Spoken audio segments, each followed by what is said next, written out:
নওগাঁর মহাদেবপুরে জনসাধারণের ব্যবহারকৃত সরকারি উন্মুক্ত জলাশয়ে বামনদহ বিল অবৈধ দখলমুক্ত করার দাবিতে মানববন্ধন করেছে গ্রামবাসী।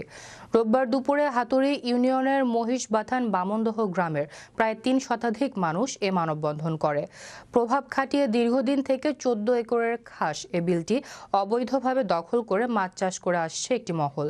এতে একদিকে যেমন সুবিধা বঞ্চিত হচ্ছে গ্রামবাসী, অন্যদিকে লক্ষ লক্ষ টাকা রাজস্ব হারাচ্ছে সরকার। এ বিষয়ে তারা যথাযথ কর্তৃপক্ষের সুদৃষ্টি কামনা করেন। মানববন্ধনে উপস্থিত ছিলেন কয়েকটি গ্রামের প্রায় ৩ শতাধিক লোক। তবে এ ব্যাপারে দখলদারদের কেউই ক্যামেরার সামনে কথা বলতে রাজি হননি। এ বিষয়টি তদন্ত সাপেক্ষে প্রয়োজনে ব্যবস্থা নেওয়ার কথা জানিয়েছেন উপজেলা নির্বাহী অফিসার কামরুল হাসান সোহাগ।